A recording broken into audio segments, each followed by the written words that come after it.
सौतेली माँ का आखिरी वक्त। बिटवा, तुम्हारी ही तरह एक दिन मैं भी कुंवारी थी। माँ बाप का साया सर पर मौजूद था। वो इत्मीनान की बातें, मगर जवानी ने इस बेफिक्री का खात्मा कर दिया। शादी के पैगाम आने शुरू हुए। मैं खामोश थी, मगर निकाह मेरी ज़िंदगी और मौत का फैसला था। तमाम गुफ्तगू गौर से सुनती रही, मगर इसलिए कि सिर्फ वाक़यात पर नतीजा निकालना होता है। आज जब मैं 9 बरस की हुई हूँ, ये अम्मा जान के एक पैगाम से इनकार करने का मुझको इतना रंज हुआ कि मैंने 2 वक्त रोटी नहीं खाई। ये मेरे चाचाजाद भाई का पैगाम था, लेकिन आखिरकार इनका फ़ैसला ठीक निकला और मेरा ख़याल बिल्कुल गलत था। उस शख्स ने पादर पे 3 बीवियाँ की और तीनों को जला जला कर और घुला घुला कर पारा तारा। जब अम्मा जान ने इस घर को, जिसमें हम सब बैठे हैं, पसंद किया और रजामंदी जाहिर की, तो मुझको सबसे बड़ा अंदेशा ये था कि इन 2 कलीजों के टुकड़ों को, जो मेरे पास बैठे रो रहे हैं, कहने को तो सौतेले, मगर पेट के बच्चों से ज़्यादा आशिक जार किस तरह खुश रखूंगी। यही वो राज था जिसको साथ लिए मैं ससुराल में दाखिल हुई। शौहर ने, जैसा दुनिया के तमाम मर्दों का कायदा है, मेरी सूरत देखते ही बच्चों की इज्जत कम कर दी। इनका खाना पीना, पहनना और ओढ़ना सब मेरे हाथ में था।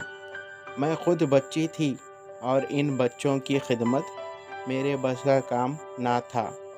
फिर भी खौफ खुदा मेरे दिल में था।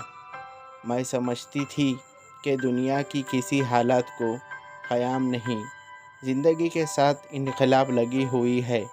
ये 2 मासूम रूहें जो कुदरत ने मेरे सरपरस्त की है, महज मेरी शफ़क़त के मोहताज है। ना मालूम चंद रोज़ के बाद मैं इस शफ़क़त के काबिल रहूं या ना रहूं। मैं अंधी, लंगड़ी, एक आँख वाली बेवा हो जाऊं और भीख भी मुझको मैसर ना हो। इसलिए जहाँ तक मुमकिन होता, मैं इनकी खातिर इमदारात करती। 2 साल उसी तरह गुज़र गए और मैं भी एक बच्चे की माँ बन गई। मुझे अब अपने बच्चे के आगे ये दोनों जहर मालूम होते और हर वक्त ये ख्वाहिश होती कि शौहर की तमाम मोहब्बत चारों तरफ से खींच कर मेरे तरफ आ जाए। मेरी आरज़ू पूरी हुई। शौहर दिन भर मेरे बच्चे सलमान को आँख से ओझल ना करते और अपने बच्चे इरफान को, जो मुश्किल से 3 बरस का होगा, हमारे कमरे तक में ना घुसने देते। उसी तरह 4 बरस गुज़र गए। मुझे दिन ईद और रात शब बारात लगती। इन सौतेले बच्चों का कांटा करीब करीब निकल चुका था। ये ज़िंदा तो थे, मगर मुर्दे से बदतर। मैं भी उस वक्त कुछ ऐसे घुमंड में थी कि कभी इन दोनों से सीधे मुंह बात भी नहीं करती। मैं जो हाथ उठाकर दे देती वो खा लेते, जो कहती वो कर लेते। इरफान थोड़ा बड़ा था, अपनी हालत अच्छी तरह पहचानता और अपनी इज्जत पूरी तरह जानता। दिन भर मेरे बच्चे के पीछे पीछे खुशामद करता, झिड़कियाँ सुनता और उफ ना करता। मुझको ऐसे ही लड़के की ज़रूरत थी जो हर वक्त मेरे बेटे सलमान की खिदमत करे। सलमान खाना खाने के बाद जो भी बचा बचाया खाना होता, उसी को दे देती। पुराने जूते, फटे पुराने कपड़े उसी के काम आते। घर में एक तोता था। एक दिन का जिक्र है कि गर्मी के मौसम में शाम के वक्त नहाने जा रही थी। सोने की घड़ी निकाल कर मैंने रखनी चाही। सलमान मेरे पास बैठकर खेल रहा था।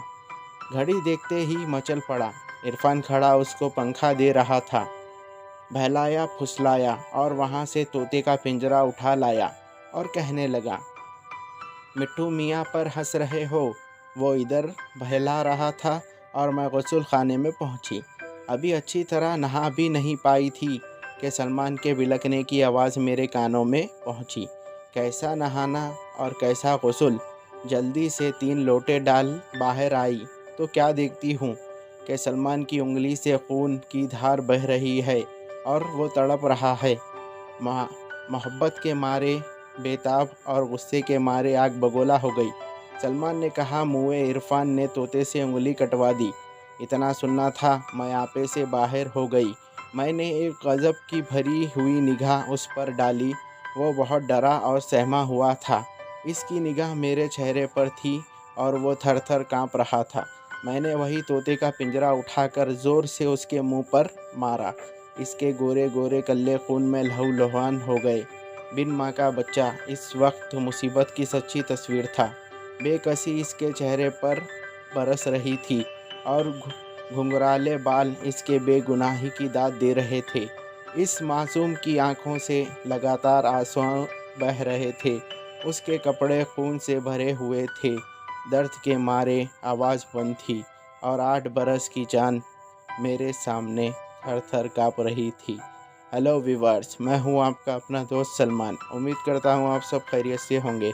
अगर आप मेरे चैनल पर नए हो तो मेरे चैनल को सब्सक्राइब करें और बेल आइकन को ऑल पे सेट करें ताकि मेरी हर आने वाली स्टोरी का नोटिफिकेशन आपको मिलता रहे। अगर आपको ये स्टोरी अच्छी लगी तो इस स्टोरी को भी लाइक करें। तब तक के लिए मुझे दीजिए इजाज़त। Thank you for watching.